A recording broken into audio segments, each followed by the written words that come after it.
Boa tarde, pessoal. Então, vamos iniciar agora a nossa roda de conversa online, possibilidades entre museus e literatura. Roda de conversa que está sendo promovida pelo COREM regional, pelo Conselho Regional de Museologia da Segunda Região, em parceria com a escritora Débora Lopes. Esse evento está fazendo parte da nossa programação da primeira Semana Nacional do Museólogo, a Senamus. Está sendo um evento muito legal, espero que vocês aproveitem bastante. Tá? A nossa expectativa é que a Débora faça uma apresentação, ela vai ter o tempo que ela quiser, hoje a casa é dela, e aí depois a gente abre aí o chat, quem quiser já ir colocando no chat perguntas, questões ao longo do evento, pode fazer sem problema nenhum, tá certo? Então eu vou passar a palavra agora para a Débora, agradeço, Débora, pela iniciativa, e já posso pôr sua apresentação na tela? Pode Então sim. beleza. Então eu vou sair aqui e vou botar a sua apresentação. Tá ótimo. Legal. Boa noite, gente. Tudo bem? É uma coisa muito difícil falar aqui nesse estúdio, porque não fica aparecendo para a gente a interação de vocês. Então, assim, eu não tenho nem ideia de quantas pessoas entraram, se está entrando gente. Então, assim, a apresentação foi pensada para uma roda de conversa, onde a gente tivesse a oportunidade de trocar mais, mas nem sempre as coisas são possíveis. Ainda assim, o Conselho Regional de Museologia abriu esse espaço para esse tema, que é um tema muito especial. E eu estou muito feliz, muito realizada e muito grata de, junto com o Conselho Regional de Museologia, poder conversar sobre museus e literatura. Para quem ainda não me conhece, eu sou Débora Lopes e tive, ao longo da minha vida profissional e acadêmica, a oportunidade de estudar diferentes frentes, me interessar, me encantar por diferentes temas. Na museologia, eu começo primeiro pensando um pouco mais a questão da informação em museu, e depois eu percebo que é a educação que me interessa, e aí eu começo a estudar educação em museus, né? Por que é a educação que me interessa em museus? Porque também sou professora de formação e é onde tenho atuado na minha vida profissional a maior parte do tempo.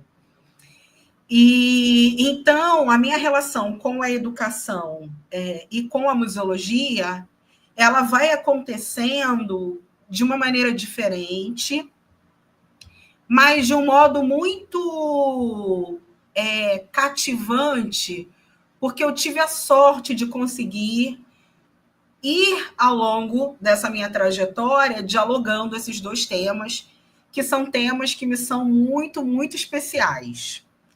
E a partir de 2019, dentro da educação, eu começo também a me interessar por literatura.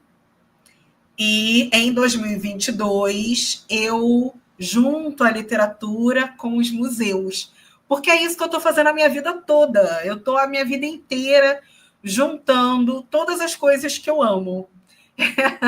E eu acho isso ótimo. Durante algum tempo, tive algumas crises existenciais e hoje eu olho isso com muita preciosidade. Então, estou muito feliz, muito realizada de hoje, conversando com o Conselho Regional de Museologia, poder falar sobre museus e literatura, tá? Então, como eu já falei aí um pouquinho, eu tenho, além de ser museóloga, né, sou professora, sou escritora e tenho realizado diferentes coisas na minha vida que me são muito, muito especiais. Essa noite, eu quero que ela seja uma noite assim, muito leve para a gente tratar desses dois temas, porque, gente, falar de museu, falar de livro e de literatura se não for leve, se não for sensível, né? Eu acho que não vale a pena. Só vale a pena se for desse jeito. Então, a ideia aqui é conduzir essa fala, que eu gostaria muito que tivesse sido uma conversa, nesse sentido. No sentido de mostrar para vocês como esses dois temas me fazem pensar. Tá bom? Vou pedir para Lucas passar o primeiro slide aí, por favor. E aí eu já quero preparar vocês, que já que a gente está falando de museu e de literatura, é evidente que eu vou trazer literatura, livro, para poder ler durante essa apresentação. Acho que foi automaticamente, Lucas. Voltou, obrigada. E é evidente que eu também vou trazer teoria, e isso me encanta demais. Poder flertar com a academia e flertar com outros escritos, né? No caso, escritos literários. E aí, o primeiro livro que eu trago é O Futuro Ancestral, esse livro verdinho, do Ailton Krenak, tá? É só um fragmento, só para começar a nossa conversa. Ele fala, de ré, poderíamos dizer que, no princípio, era folha. Outras narrativas vão dizer que, no princípio, era o verbo. Outras ainda vão criar paisagens bem diversas. E isso é maravilhoso. Então, lendo esse fragmento do Krenak, o que me chega, o que me vem é que estamos o tempo todo contando histórias. Ele diz, no princípio era folha. Ou seja, se algumas culturas explicam o princípio pela folha, outras narrativas, e ele fala isso, outras narrativas vão dizer que no princípio era o verbo. Outras ainda vão criar paisagens bem mais diversas. Isso, lendo isso, me chega que parte do que nos constitui humanos é esse nosso grande interesse em criar histórias, em contar histórias, em criar narrativas. Então, a base dessa nossa conversa, na medida em que a gente tenta aproximar a literatura e livro, é pensar que, primeiro, o nosso interesse é humano em criar histórias. Pode passar, Lucas, por favor. Muito bem. Então, se tratando de museus e literatura, a gente já pode começar a desenhar a primeira aproximação. No caso dos museus, são instituições que trabalham com narrativas. E no caso da literatura, é uma construção cultural, artística, humana, que também está interessada na narrativa, assim como os museus. Mas será que o interesse, a natureza desse interesse, o modo como esse interesse se expressa é o mesmo? Então, vamos continuar. Passa, por favor, Lucas. Aí eu trouxe o significado do dicionário. O dicionário diz para a gente que a narrativa é a exposição de um acontecimento ou de uma série de acontecimentos mais ou menos encadeados, reais ou imaginários, por meio de palavras ou de imagens. Então, o dicionário põe para a gente que narrativa é isso aí. Mas como é que a narrativa acontece no caso dos museus? Como que a narrativa acontece no caso da literatura? Passa, por favor, Lucas. Eu trago, então, aqui o primeiro referencial teórico, que é o dossiê Museus, Museologia e Literatura, das autoras Vale e Brito. Elas dizem assim, muitos estudos da área da museologia utilizam o termo narrativa e tratam da possibilidade de compor discursos, perspectivas críticas, ou mesmo enredos utilizando objetos, textos complementares e recursos expográficos. O que elas estão dizendo para a gente é que, no caso dos museus, a narrativa vai ter um interesse ali de compor um discurso. Um discurso é de interesse daquela instituição. Um discurso que vai por uma certa perspectiva crítica.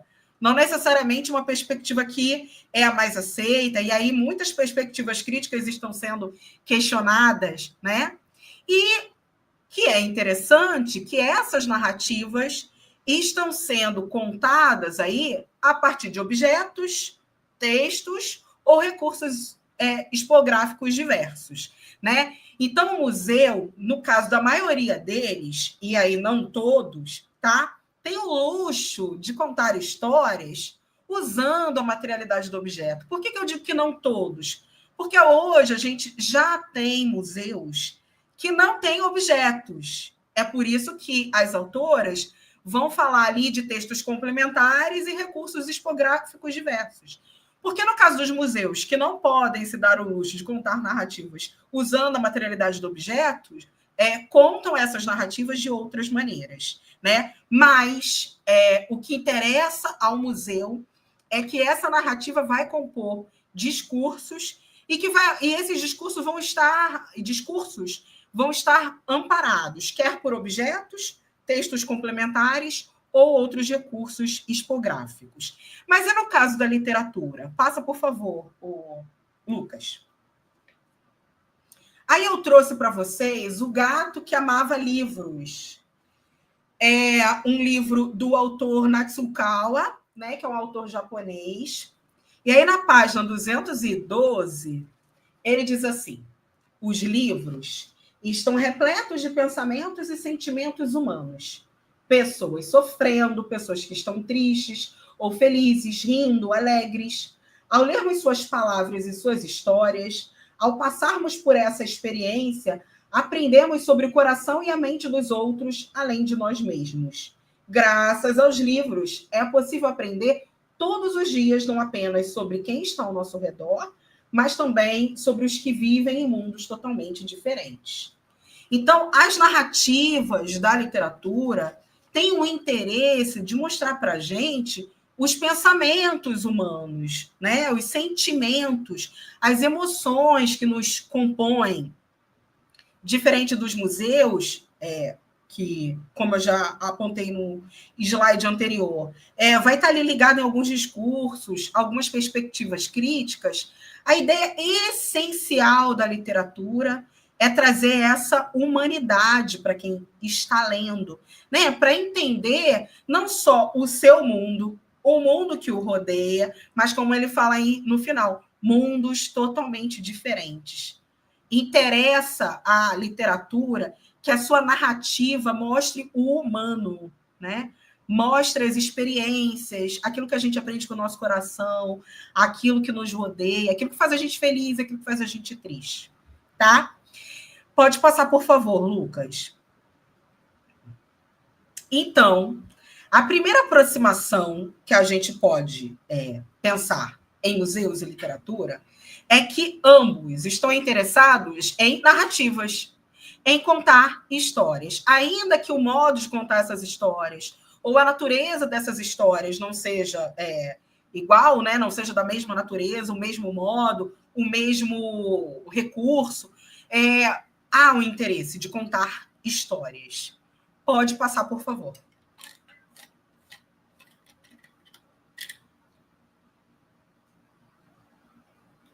Muito bem.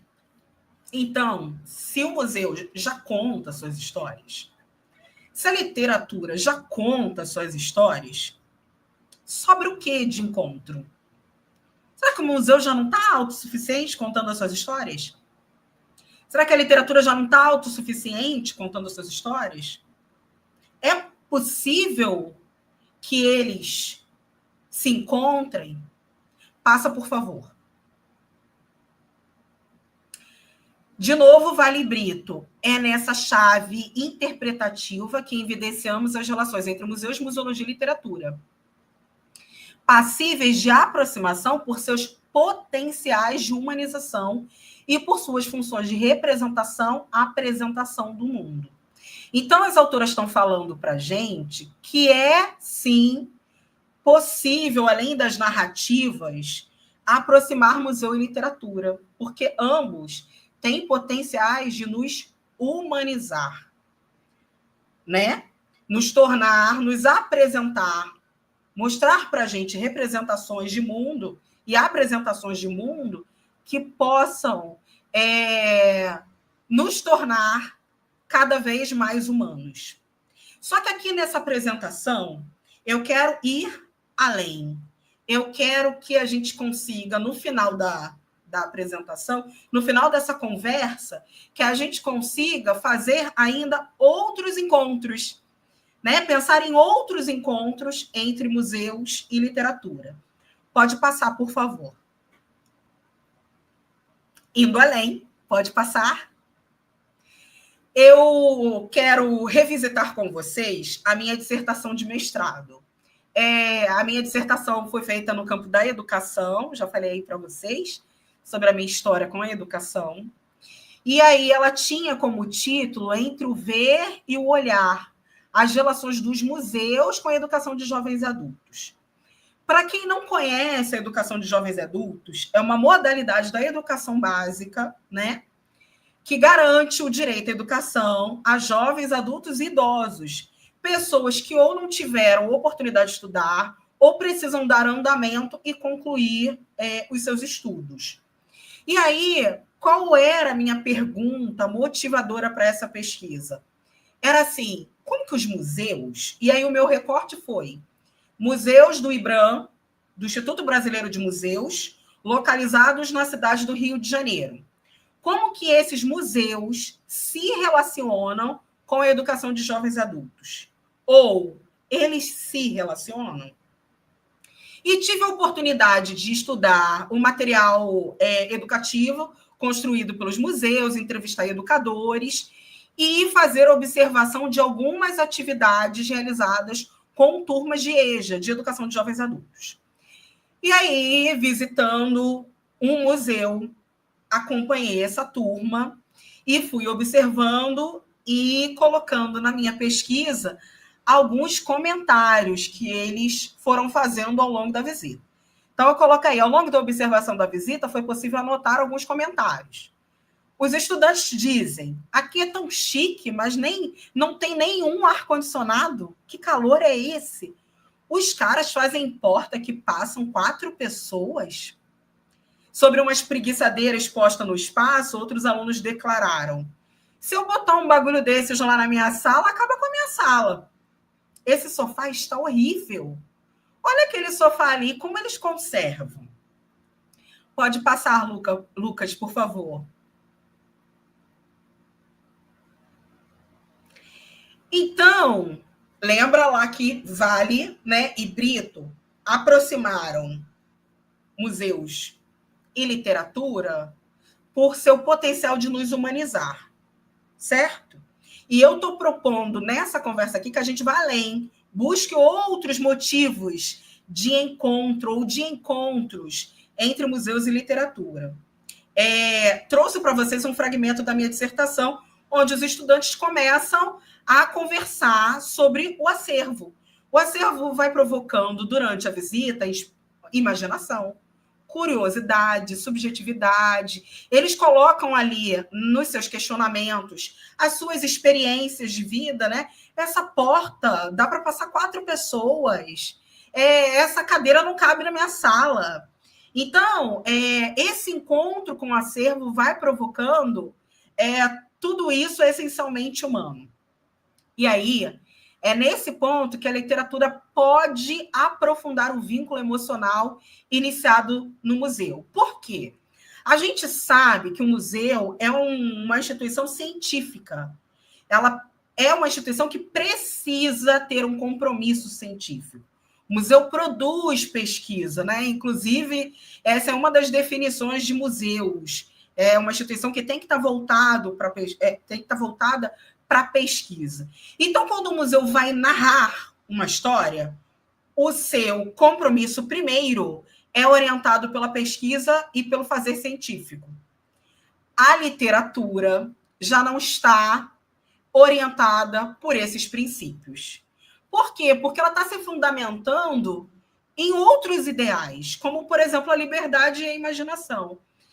Então, encontro que eu considero possível entre literatura e museus é pensar que a literatura ela consegue ultrapassar alguns limites da narrativa museológica, criando histórias que ampliam a experiência de visita, geram identificação e potencializam sentidos que dialogam diretamente com o nosso sensível, com o nosso imaginário. O que eu estou querendo dizer? Que se, por um lado, o compromisso do museu com o fazer científico não o permite mobilizar tanto assim as suas narrativas, por outro lado, a literatura tem essa liberdade. Eu quero aqui dar um exemplo muito simples. Digamos, aqui eu tenho uma garrafa de água, tá? Digamos que tenham encontrado essa garrafa no Museu Imperial de Petrópolis. Ela estava no quintal. Tá? E aí, alguém gostaria de colocar lá, em uma das narrativas, em torno dessa garrafa, que ela foi propriedade de Dom Pedro II. Mas não tem documentação. Ah, mas foi encontrada na casa dele, é dele. O museu tem um compromisso com o fazer científico. Nenhuma pesquisa deixou claro que aquela garrafa tinha qualquer ligação direta com Dom Pedro II. O museu pode chegar lá e dizer, olha, essa garrafa foi de Pedro II. Não, o museu não pode fazer isso. Mas a literatura? A literatura pode dizer que Dom Pedro II foi no futuro e que ele encontrou essa garrafa e que ele se interessou pelo abóbora, porque a abóbora é a cor favorita dele. E aí alguém escreve isso e coloca essa narrativa num livro. E os leitores, quando se depararem com isso e chegarem no Museu Imperial e encontrarem essa garrafa, né, vão ter, inclusive, como está aí no finalzinho, potencializado os seus sentidos. Porque, às vezes, teria passado sem nem notar que a garrafa é abóbora. Mas agora que leu que o Dom Pedro II foi no futuro e escolheu essa garrafa porque ela é abóbora, e a abóbora é a cor preferida dele. Aqui, gente, só estou em devaneios, tá? Que a abóbora é a cor preferida dele, a pessoa vai até parar e olhar de novo e se dar conta de que a cor da garrafa é abóbora. Então, o encontro entre museus e literatura permite esse extrapolar mesmo dessas narrativas, né? E longe de mim dizer que um complementa o outro, muito pelo contrário. O que eu estou dizendo é que é um encontro potente. Pode passar, Lucas, por favor. E eu quis dar um exemplo desse potencial. Talvez vocês conheçam um autor chamado Dan Brown. O Dan Brown é um autor que escreve muito sobre a história da arte e inclui nos seus livros, nas suas narrativas, muito do patrimônio cultural, religioso, artístico dos lugares, das cidades que ele inclui nas suas histórias, né? Só que isso causa uma comoção nas pessoas. Por quê? Porque as pessoas, quando leem o Dan Brown e as histórias que ele cria, as pessoas se sentem curiosas, se sentem com muita vontade de ver aquele quadro que ele disse que o Leonardo da Vinci pintou por esse motivo, que juntando os personagens tais e tais desse quadro, entendem? Então, Dan Brown ele tem, através da literatura, instigado pessoas de tal maneira que causa um impacto enorme. Há hoje, na cidade de Roma, dicas de roteiro baseado no livro Anjos e Demônios. O livro Inferno impactou o turismo na cidade de Florença. As pessoas ficam totalmente fascinadas para conhecer todo aquele patrimônio. E, gente, olha o impacto, ele não impactou uma instituição. A pessoa não quer ir no museu tal, porque ele falou da obra tal. A pessoa, só isso, né? Ou ir na igreja tal, porque ele falou da igreja tal. A pessoa quer ir explorar aquela cidade, aquele lugar, né? De tal maneira que conheça tudo que ele trouxe na narrativa dele. Então, o Dan Brown é um ótimo exemplo disso que eu falei no slide anterior, de como esse diálogo entre literatura e museus pode ser tão rico. Passa, por favor. E aí, a partir desse ponto, eu quero fazer algumas provocações. Pode passar, Lucas, por favor. Bem, a Bienal de 2023, para quem não conhece, a Bienal é um evento literário, acontece em muitas cidades do Brasil, e esse é um dado do Rio de Janeiro, do evento realizado no Rio de Janeiro no ano de 2023. É um evento que é realizado em 2 semanas, tem uma duração de 2 semanas. Em 2 semanas, no ano de 2023, a Bienal recebeu 600 mil visitantes, a ponto de sair a notícia do lado direito. No primeiro sábado do mês, lá, que foi 2 de setembro de 2022, houve um engarrafamento humano. Então, é um evento literário que tem uma capacidade de causar uma comoção nas pessoas, a ponto de gerar engarrafamentos, né? E ter aí um público estimado de 600 mil visitantes. Guardem essa informação. Passa, por favor, Lucas. Aqui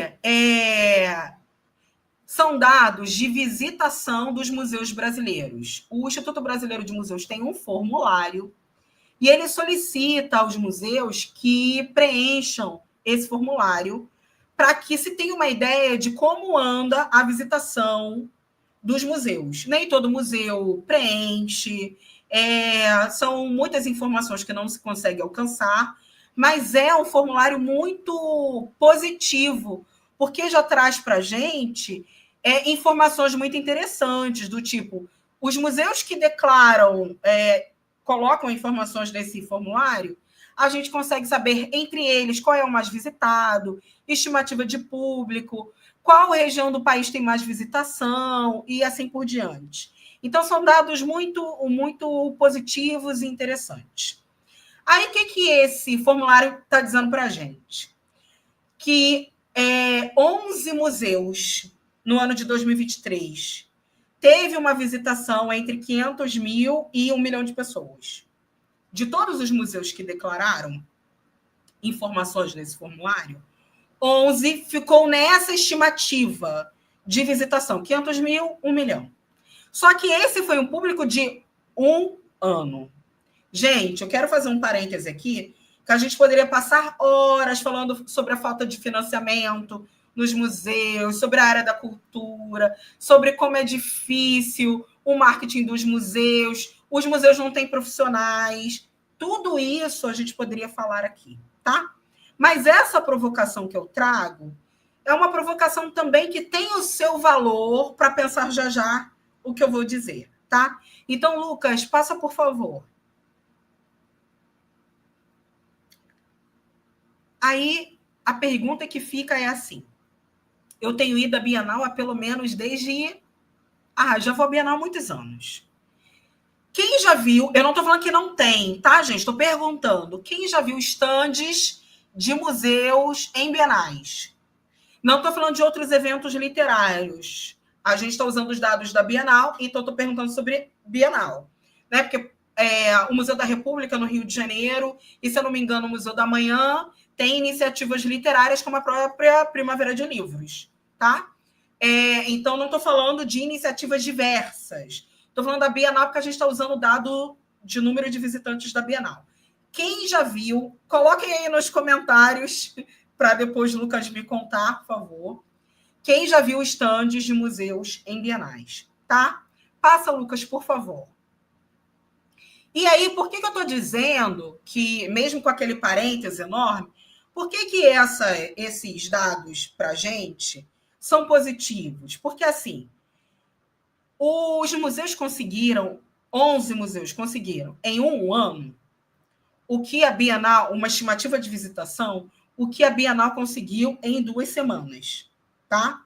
Mais uma vez, a Bienal é um evento particular, tem um patrocínio absurdo, a gente sabe tudo isso. Mas isso posto, né? Será que esses números não revelam para a gente um horizonte expressivo interessante? Porque se há um público leitor numeroso e interessado, será que os museus conseguiriam se aproximar desse público? Essa é a pergunta que tem me movido. Mas o museu não tem dinheiro para colocar em stand em Bienal. Bem, aí eu não sei se os museus sabem, né? Talvez seja até um outro ponto positivo de encontro. Muitos estandes dividem espaços, pessoas conseguem expor gratuitamente, enfim. Não sei se os museus têm essa informação, mas talvez fosse até possível entrar em parcerias e expor e falar das suas ações e falar do espaço em eventos como a Bienal, que reúne tanta gente. Mas o ponto que eu quero destacar primeiro é assim, se há um horizonte de leitor, será que o museu não consegue se aproximar mais desse universo, dessas pessoas? Sempre me interessou na museologia pensar dentro do campo dos museus como que os museus podem diminuir as barreiras. Porque, sim, os museus ainda não são instituições que chegam a todas as pessoas. Eles avançaram muito no diálogo com as pessoas, mais pessoas sabem da existência de museus, mas muita gente ainda não sabe como visitar. A gente poderia até aqui entrar numa questão de capital informacional do Bourdieu, né? Mas não sabe como visitar, não sabe que horário funciona. Então, estou sempre muito interessada nos públicos de museus. Por isso, fui pesquisar a educação de jovens e adultos e agora tenho pensado como que os museus se aproximam dos leitores. A Bienal está mostrando para a gente que tem pelo menos 600 mil leitores que poderiam ver um stand de museu se ele tivesse na Bienal. E aí, se os museus aprofundarem o seu diálogo com a literatura, esse encontro tem o potencial, inclusive, de impactar o acesso. Veja bem, eu não acho aqui... os museus já têm o seu público, a literatura já tem o seu público. Eu não estou falando no sentido de um catar o público do outro, não.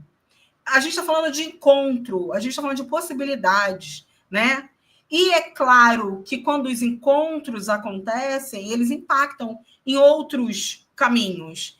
Então, será que aprofundar o diálogo entre literatura e museu também não impactaria no acesso de outras pessoas aos espaços museológicos? Uma conquista aí e uma construção de novos vínculos? A gente sabe que os leitores já demonstram muita sensibilidade às histórias, à imaginação que a literatura mobiliza. Será que essas pessoas já não estão aí um pouco conquistadas por ouvir histórias, ler histórias? Como que o museu poderia, então, como que o museu poderia olhar para isso com um olhar, fui até redundante, de um jeito mais sensível? E pensar, peraí, aqui também tem um público que o museu pode acolher, pode abraçar. O grande ponto da minha dissertação com a educação de jovens e adultos é assim, será que o museu está acolhendo, está abraçando a educação de jovens e adultos? O que está fazendo para acolher? E aí a pergunta agora, os museus estão acolhendo os leitores? O que estão fazendo para acolher? Pode passar, Lucas, por favor.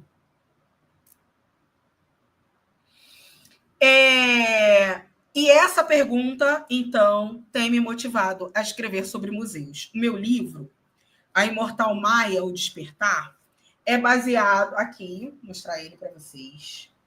Ele é baseado em um evento muito importante. Lucas aumentou aí para mostrar. Aqui. Um evento muito importante acontecido em um museu carioca. Por que esse evento é um evento importante? Porque se tornou um dos 10 maiores roubos de arte do mundo. Então, o que eu pego para contar a minha história? Eu pego esse evento e é evidente que eu transformo esse evento em ficção, né? Porque, afinal, se a gente está falando de um crime, a gente está falando de um roubo que ainda não foi desvendado, eu não teria todos os elementos para contar essa história de uma maneira realística. Então, eu só me aproveito desse evento como um pontapé inicial para criar toda uma imaginação de personagens, de relações de pessoas que vão ter a vida impactadas a partir desse evento. É isso que eu faço. Pensando que o meu livro pode ser um modo de popularizar os museus. Pensando que quem lê o meu livro vai, peraí, esse museu aqui que ela está falando é qual? Essa história que ela está contando aqui é qual? Ah, então eu quero visitar, eu quero conhecer essa história de perto. Essa tem sido a minha motivação para escrever sobre museus. E aqui eu queria fazer um parêntese bem rapidinho. Quando eu escrevi essa história, ela é uma história que é um fato real. Se é um fato real, ela está envolvendo pessoas reais. Pessoas reais têm alegrias e dores reais. O que aconteceu quando eu comecei a escrever o meu livro? A minha imaginação levou essa história por caminhos que poderiam trazer para algum personagem real características não tão aceitáveis. Como que eu vou dizer que o Antônio, que pintou um quadro tal, sei lá, teve um filho fora do casamento? Um autor que escreve algo assim corre o risco, inclusive, de sofrer processos. Então, a gente precisa, como autor, tomar cuidado, principalmente quando está trabalhando com a história real. Então, o nome do museu no meu livro não aparece. O nome do museu que aconteceu esse evento não aparece. O nome das pessoas não aparece. É tudo ficção. Mas eu te conto a história de tal maneira que você consegue descobrir que história é essa. Que você consegue saber que museu é esse. Que evento é esse. Porque, afinal, eu tenho interesse de que você vá visitar esse museu. Conhecer o cenário real onde a minha história foi inspirada. E aí, depois que eu escrevi, tendo todo esse cuidado, eu entrei em contato com o museu. Olha como a gente precisa ser responsável como autor. Por isso que esse parêntese aqui é importante. E aí eu entrei em contato com a direção do museu, falei, olha, eu escrevi um livro assim, tive esse cuidado, esse aquele cuidado. E eu queria saber se é possível alguma parceria, uma sessão de autógrafos, uma palestra, tentando esse encontro entre museu e literatura que eu estou falando aqui hoje para vocês. O museu escreveu assim para mim, essa história ainda é uma história que nos dói muito. Nós não temos interesse nessa parceria. Entendem? Se, por um lado, como ser humano, eu compreendi a explicação do museu e achei razoável, como autora, achei uma perda. Porque, se tivessem lido o meu livro, teriam visto a minha preocupação em não botar o dedo na ferida de ninguém, muito pelo contrário. Trazer toda uma imaginação, toda uma teoria de conspiração para essa história que poderia ter sido ressignificada. Passa, por favor, Lucas. Muito bem. Aqui eu trago outro fragmento. Vamos continuar a nossa conversa. O fragmento diz assim: a educadora questiona o que representa as pessoas desse quadro. O quadro era A Pátria, tá? Que é um quadro lá do Museu da República. E os alunos disseram, os verdadeiros brasileiros da época. Aí o outro disse, não acho. Nós somos mestiços e no quadro só tem gente branca. Nesse quadro não tem negro. Outro diz, as pessoas se empenhando em construir a pátria. As mulheres que constroem a pátria. O outro fala, por que esse senhor está no fundo, coitado? Quase não aparece. Passa, por favor, Lucas. O que os diálogos, especificamente esses, estão demonstrando? O interesse, gente, que essas pessoas têm em descobrir essas histórias humanas por trás desses objetos que os museus trazem para a gente. Peraí, esse quadro foi pintado pelo autor tal, pelo pintor tal, e é desse estilo artístico, esse estilo artístico tem essa característica, o quadro foi pintado num contexto histórico tal. Mas espera aí. Volta, por favor, Lucas, o slide anterior. Olha o que eles estão interessados. Quem são essas pessoas? Por que esse senhor, coitado, que está no fundo, quase não aparece? O que um autor pode fazer? Ficcionar essa história inteira. Dizer por que esse homem, né? E aí é a imaginação do autor. Por que esse homem, coitado, está no fundo, quase não aparece? Aí imagina que alguém leu um livro ficcionando esse quadro, né? Trazendo ficção para essa história. Você acha que esse leitor vai chegar diante desse quadro do mesmo jeito que um visitante comum? Passa, Lucas, por favor. Pode passar de novo. Então, a ficção ela vai permitir ultrapassar as explicações possíveis e reais. É onde a gente, como autor, consegue propor teorias, ideias, para instigar, para tornar aquele evento mesmo gigantesco, para quando o leitor ler, despertar nele sensibilidades, emoções, revolta, alegria, né? Um dos meus personagens, e não quero dar spoiler do meu próprio livro, um dos meus personagens é muito questionável. Mas chega ao final da história e as pessoas ficam com dúvidas sobre as emoções que sentem em relação a ele. Então, o museu ele tem um compromisso institucional com a pesquisa, com o científico. A literatura pode ser livre. A literatura pode trazer para essas histórias, essas narrativas que os museus já trabalham, outras possibilidades, outros caminhos, né? Com tamanha liberdade, com tamanha quantidade de elementos para instigar esse leitor a falar, caraca, eu quero ir lá ver esse quadro, A Pátria.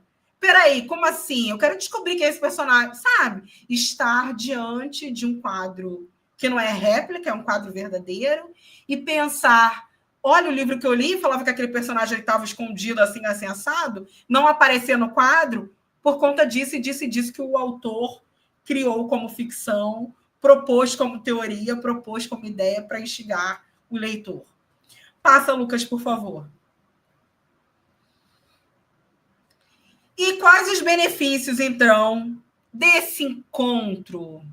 Se os museus decidirem encontrar com a literatura, ou quando a literatura decide se encontrar com os museus. Passa, por favor. A Varia Brito vão dizer, ao passar da presença da literatura nos museus, aos museus em obras literárias, cabe refletir sobre os questionamentos a seguir. Como foram representados museus na tradição literária? Será que os museus estão sendo representados na tradição literária? E aqui eu já quero mandar mais uma pergunta para quem está assistindo. Vocês têm já uma pergunta para responder. A segunda é, quantos livros vocês já leram nacionais que tem museu na sua narrativa? Ou que conta algum bastidor de museu? Os museus estão sendo representados na tradição literária? O que a museologia pode aprender por meio das obras literárias em que os museus são representados e das análises literárias feitas a respeito delas? São perguntas que possibilitam articular análises literárias, comparações entre museus e suas respectivas representações na ficção, análises de expografia, entre outros tipos de estudos. É possível pensar ainda nas contribuições cruzadas que escritores e estudiosos da literatura, bem como museólogos e profissionais de museus, podem oferecer para os campos dos estudos literários, da criação literária, da museologia e da prática profissional nos museus. Em termos mais simples, passa, Lucas, por favor.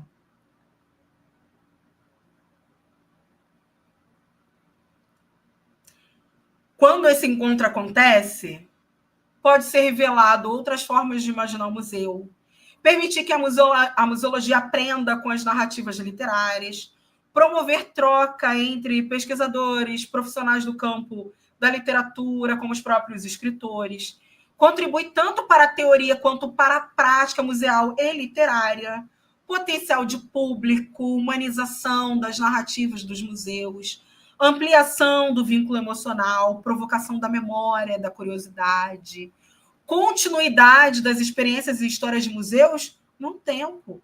Uma história contada num livro é uma história que se perpetua num tempo. Revisões críticas. Então, esse é um encontro muito potente. E é sobre isso que eu estou falando aqui hoje. Pode passar, Lucas, por favor. É tão potente que alguns museus já começaram a perceber isso. Aqui eu trouxe 2 exemplos, né, do Museu da Língua Portuguesa, que andou realizando aí clubes de leitura e feira de troca de livros. Olha aí a vontade de aproximar os leitores.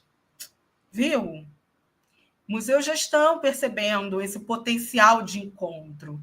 E a cultura em parceria com museus da imagem e do som promovem oficinas como os livros se tornam filmes. É isso. Os museus se abrindo para diferentes encontros, porque olha a potência desses encontros, né? A gente está falando aqui a noite toda sobre não ser apenas a potência da humanização, intercambiar experiências, um profissional aprender com o outro, a narrativa literária extrapolar a narrativa museológica. Olha o tanto que a gente falou. Revelar histórias que ainda não foram reveladas, os interesses dos estudantes para saber por que a porta é assim, por que o homem está mais escondido no quadro, o personagem está mais escondido no quadro, por que as pessoas são de uma cor, enquanto nós somos de outra cor, e o quadro chama a pátria. Olha quantas possibilidades de encontro para além da humanização. Pode passar, por favor. E aí, eu não poderia terminar a minha apresentação, né, sem ler para vocês só o iniciozinho do meu livro. Esse livro, ele está disponível fisicamente só comigo e e-book pela Amazon, tá? Vamos lá. Só o iniciozinho. Ela acordou tentando entender o que houve. Mais uma vez, teve um daqueles sonhos de sempre. Parecia que jamais se livraria deles. Maia olhou para o relógio e viu que não tinha muito tempo. Seu voo partiria em breve. Levantou, tentando acostumar os olhos com a luz do sol que adentrava pelas frestas das cortinas azuis de seu quarto e tateou até chegar ao banheiro.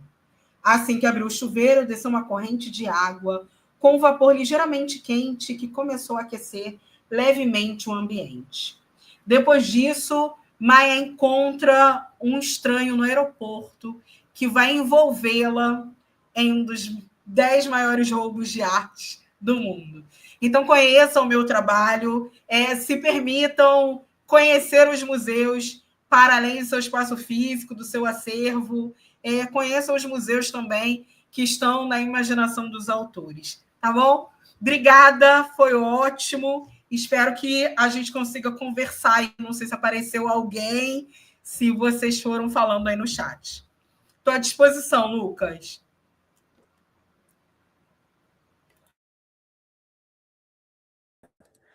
Te chamei de Maia, Débora. Meu microfone não tem problema. Eu te chamei de Maia. Ô, Débora, foi ótimo. Tivemos, sim, nós chegamos a ter 5 pessoas na roda ao longo da apresentação. Agora, no momento, nós estamos com 3 pessoas online, tá? Alguns comentários que nós tivemos aqui, quando você perguntou da Bienal, né? A Ângela falou que no passado tinha um stand da Secretaria de Cultura que falava um pouco de museus, mas era bem pequenininho e escondido, né? O Marcos Mazal falou que não se lembra de livro nacional que fala sobre museu.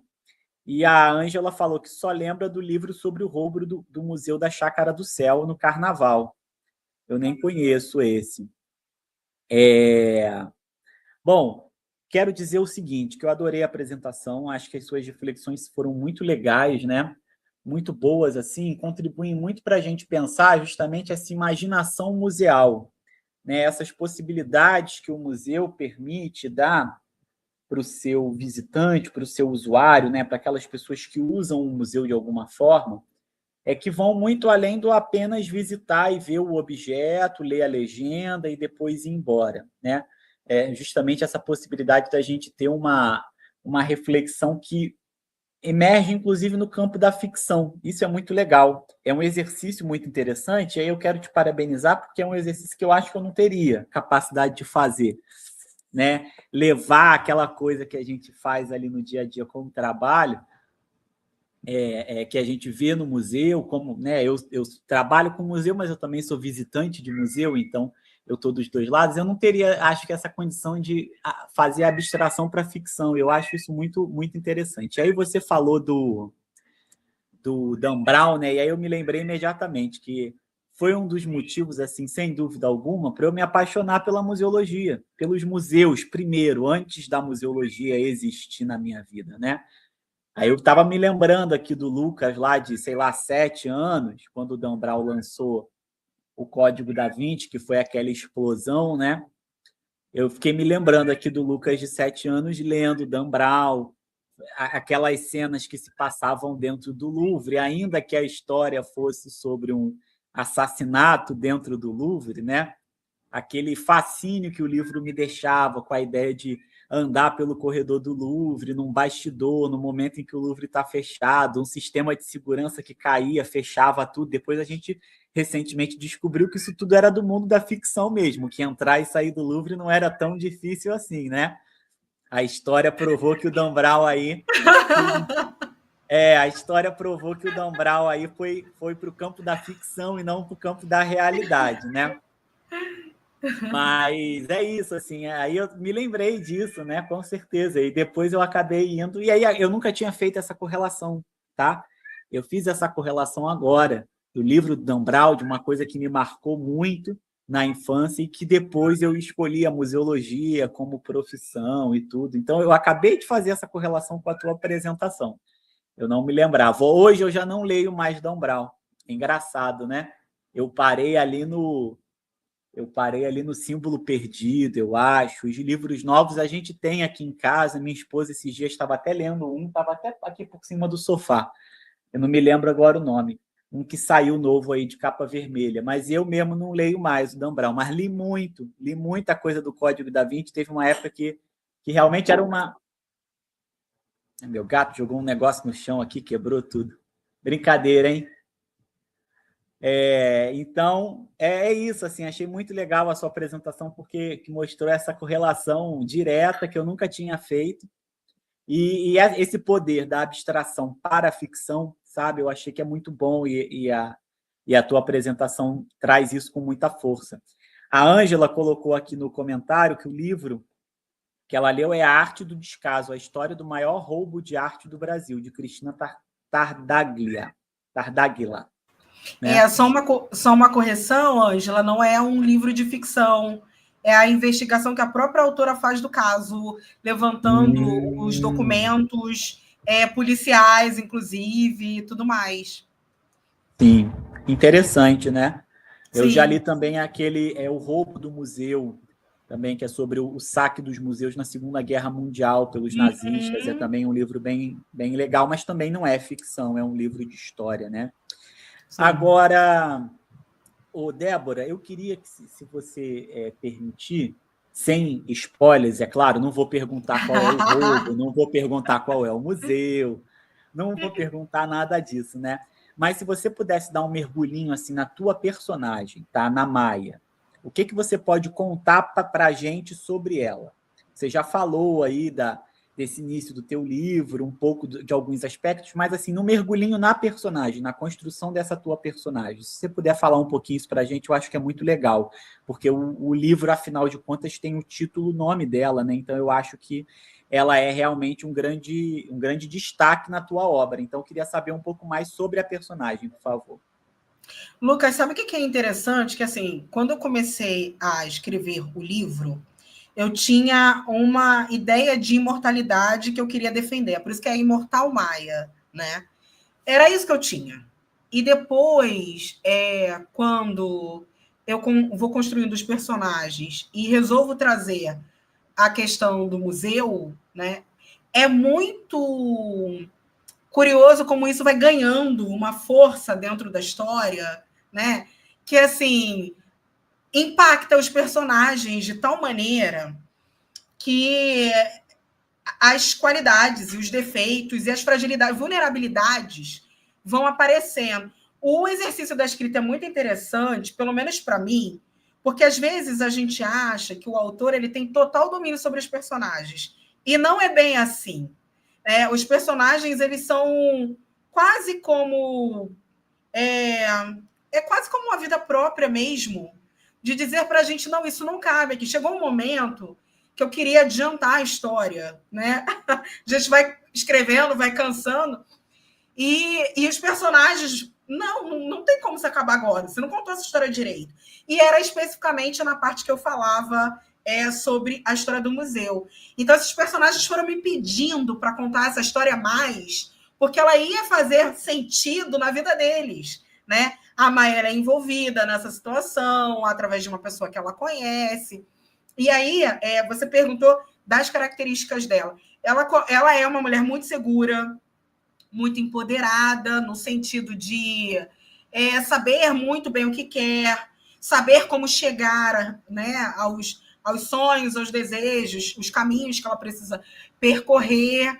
Mas, quando ela é envolvida nisso, isso exige muito da segurança dela,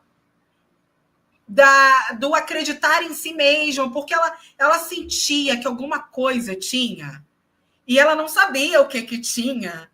E aquilo ficava exigindo dela sabe, eu confio nisso, nessa minha percepção, eu não quero chamar aqui de intuição, nessa minha percepção, eu deixo para lá ou insisto nisso. Então, falar de museus impactou, inclusive, a personalidade dos personagens e como as características que eles foram apresentando ao longo da história precisava acontecer e tudo mais. E isso eu acho muito legal. Assim, por isso foi muito importante ter cuidado com essa história real, porque eles se misturaram de tal maneira com a história real que eu não podia correr o risco de acusar alguém de uma qualquer coisa, sabe? Era preciso mesmo fazer com atenção. E você falou do Dan Brown, de como ele te impactou, que só agora a ficha caiu, né? Eu acho que isso tem acontecido muito com filmes também, com séries. A gente é impactado a visitar museus de outros modos, para além do que o museu... Eu acho que raras foram as vezes do tipo, eu vou no museu tal porque eu quero ver a exposição tal, né? Uma exposição de maior duração. Em geral, assim, eu vou no museu porque eu li alguma coisa, ou algum amigo me disse, ou eu vi em algum filme. Então, acho que os museus poderiam explorar mais esses encontros, né? Essas potencialidades. E é para isso que eu torço. Assim, eu estou defendendo agora esse lugar da literatura para que os museus possam. Peraí, gente, chamem autores, vamos escrever sobre a gente, vamos escrever sobre o nosso acervo. Tem a Ângela, é a Ângela Moliterno que está aí, não é? Não sei se ela ainda está. Eu fui estagiária da Ângela no Museu do Primeiro Reinado. Aí, Ângela, sua estagiária. E aí, olha, a Ângela vai lembrar disso perfeitamente. Muitas pessoas iam lá porque acreditavam que o Museu do Primeiro Reinado tinha um túnel que levava o Dom Pedro I para encontrar a amante vindo do Museu Nacional. O que está faltando para algum autor escrever uma ficção sobre isso, entende? É uma história fabulosa, fabulosa. Esse túnel não existe, nunca existiu, mas as pessoas conhecem. As pessoas iam lá, né, para tentar ver esse túnel, esse lugar que fazia o Dom Pedro I encontrar com o amante dele de uma forma mais rápida, né, de uma forma mais na calada da noite. Então, eu torço para que os museus se atentem a isso e comecem a chamar também essas outras pessoas e autores que ajudem a contar essas outras narrativas, já que o museu tem aí as suas questões científicas de pesquisa, né? Se eu fosse contar a história do Museu o Museu do Primeiro Reinado, é evidente que esse túnel ia existir, eu ia botar todo tipo de barbaridade para acontecer lá, entendeu? Para que as pessoas fossem lá cada vez mais instigadas a conhecer esse túnel, essa passagem. É evidente, e eu acho que a literatura tem esse poder de contar um montão de coisa, inventar um montão de história e fazer as pessoas irem lá só para ver, né, a coisa, o que foi dito, mesmo que não seja verdadeiro, mesmo que seja uma ficção. Eu acho isso muito bom. Eu acho que os museus também, de fato, eles se apropriam um pouco dessas narrativas, porque ficam realmente muito reféns dessa coisa da verdade, né? Esse regime da verdade acaba deixando todo mundo muito refém. E se aproxima um pouco de um debate que, às vezes, é mais próximo do público geral, do público em geral, né? E quem eu vejo fazer isso muito bem feito, de maneira muito, muito inteligente, são os profissionais da área do turismo. Eu vejo que os profissionais da área do turismo, eles sabem se apropriar muito bem, ao mesmo tempo que se apropriam daquele debate que é a verdade, o regime da verdade, eles também se apropriam um pouco da lenda, do fato e isso da lenda, né? Como a Ângela colocou aqui nos comentários, exatamente. Isso movimenta muito, né, esses passeios turísticos, esses passeios guiados, porque realmente isso chama atenção. Aí, quando a gente fala de museu, a gente sempre fala dos fantasmas, né? Todo museu histórico, antigo, tem aquela lenda dos fantasmas, as histórias dos espíritos, e os museus não gostam de tocar nesse assunto, não gostam quando tem reportagem no jornal sobre isso. É uma bobeira, eu acho que podiam estar aproveitando essa oportunidade para fazer uma visita guiada, bota uma pessoa para ficar piscando a luz dentro da galeria. Gente, tinham que estar fazendo isso, porque isso movimenta, né? Isso dá burburinho. E ao mesmo tempo, permite que a pessoa vá lá e veja o regime da verdade, que é necessário que o museu apresente tudo. Então, eu acho isso muito interessante, realmente, Bruna não, Débora, realmente muito interessante mesmo. Quero abrir para o público para ver, a gente está com 3 pessoas online, ver se alguém quer fazer mais algum comentário, quer fazer alguma observação, quer trazer alguma pergunta.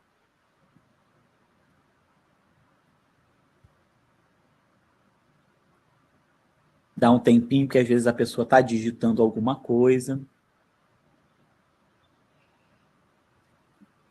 Essa fala vai ficar disponível no canal?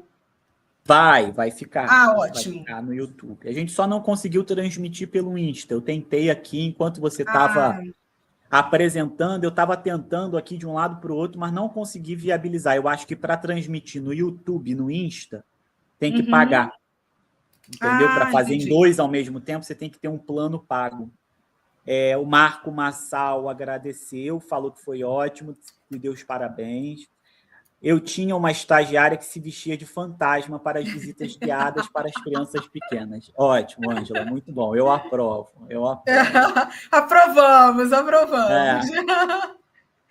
Por uma museologia dos fantasmas. Uma museologia dos fantasmas, ótimo. Bom, Débora, eu acho que é isso, então. Eu quero agradecer muito. Tá? Vou deixar mais uma vez o espaço para você fazer a divulgação do livro, dizer onde que ele está disponível, como que as pessoas podem entrar em contato com você, com a editora, enfim, para procurar o material, tá? E aí a gente, então, vai para o encerramento. Fica à vontade. Tá, primeiro, mais uma vez, eu queria reafirmar o que eu disse no início, né, Lucas? Para mim, está sendo uma realização. Acho importante essa conversa com o conselho e ver como você esteve disponível, atento, cuidadoso, acolheu as minhas ideias. Só quero te agradecer, sabe? Para mim foi uma experiência incrível. Acho que isso demonstra uma disponibilidade de diálogo, né? Porque afinal a gente não se conhecia. Eu não tenho atuado hoje dentro dos museus, então a gente nunca nem se viu, e ainda assim você apoiou a ideia, gostou, abriu espaço e fez isso de uma maneira muito acolhedora. Então, primeiro, muito obrigada. Segundo, eu queria me deixar aqui disponível. Eu sou arroz de festa, né? Eu topo ir para os lugares. Eu acho importante colocar alguns temas em debate. Então, se depois alguém assistir né, e achar interessante levar para algum museu, e a gente conseguir realmente fazer uma roda de conversa, eu vou com prazer, tá? A gente conversa e tudo mais. E sobre o meu livro, inclusive o livro 2 está para sair o ano que vem. Essa história tem continuação, ela vai parar em outro museu. O livro físico compra comigo no meu Instagram, que é @delopes.escritora. E o e-book é possível comprar na Amazon, né? Que está lá disponível para Kindle, tá? Eu também tenho um livro de crônicas falando sobre o Rio de Janeiro, que também é outro tema que eu flerto, que também está na Amazon. E então, enfim, é possível me encontrar as coisas que eu produzo e escrevo pelas redes, falando comigo e tudo mais. Sou muito acessível, tá bom? Ai, obrigada a todo mundo. Obrigada a todo mundo que ficou, que ouviu, que mandou aí os seus comentários. Obrigada de coração, gente. Obrigada mesmo. Débora, eu que agradeço, parabenizo mais uma vez, agradeço aos nossos ouvintes. Temos agora 5 pessoas ao vivo. Então, estamos encerrando aqui essa nossa primeiro evento, né, da nossa Semana Nacional de Museologia, do Museólogo, Senamus. Nós estamos com uma campanha online rolando, que é o museu onde eu trabalho, para as pessoas enviarem fotos para a gente poder postar na nossa galeria. E nós temos amanhã, às 14 horas, uma mesa virtual em parceria com a Secretaria de Estado de Cultura para falar sobre alguns dados do Sistema Estadual de Museus. E na sexta-feira, às 13 horas, nós temos uma outra mesa virtual sobre museus de município, museus de cidade, que inclusive vai ter a mediação da Ângela Moliterno, que é a nossa conselheira lá no Corém. Então, eu deixo o convite para que todo mundo possa participar, seguir o Corém lá nas redes sociais também. Agradeço, desejo um bom final de noite para todo mundo. Obrigado, pessoal. Tchau, gente. Um beijo.